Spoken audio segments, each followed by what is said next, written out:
On s'approche dangereusement de la fin de l'année scolaire et tu as la vive impression que tes apprenants n'ont même pas retenu 10% de ce que tu leur as enseigné pendant toute l'année.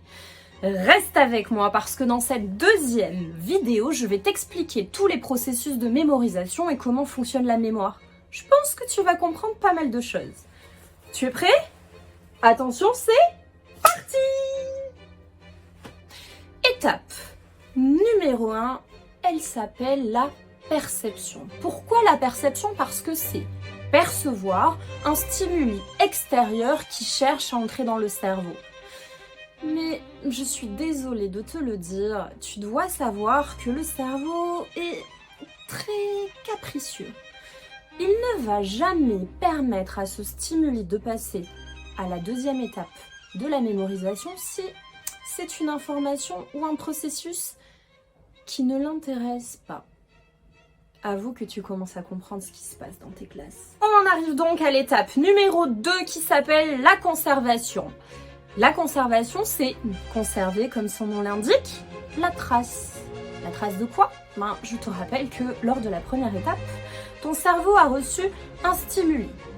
Donc, s'il accepte de passer à la deuxième étape, c'est déjà positif. Mais encore une fois, le cerveau n'en fait qu'à sa tête. Et pour passer à la troisième étape, il faut quelque chose d'important. Eh oui, parce qu'il va se refuser à garder une trace et à conserver cette trace issue d'un processus qui lui semble désagréable. Là encore, je pense que tu commences à avoir des pistes de réflexion, non? On en arrive donc à l'étape numéro 3. Si ton cerveau a accepté de passer par les deux premières, déjà, c'est plutôt positif. Cette troisième étape, elle s'appelle la récupération.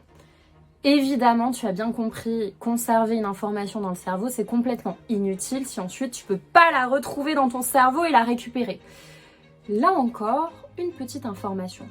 La récupération, c'est-à-dire la réutilisation de cette information, elle peut être spontanée, évidemment, on a tous envie que nos élèves récupèrent une information de façon spontanée, qu'ils sachent conjuguer un verbe, par exemple. Mais ce n'est pas tout le temps le cas. Et il ne faut pas s'étonner si ils ont besoin d'un stimuli visuel, d'un stimuli de geste pour pouvoir récupérer cette information.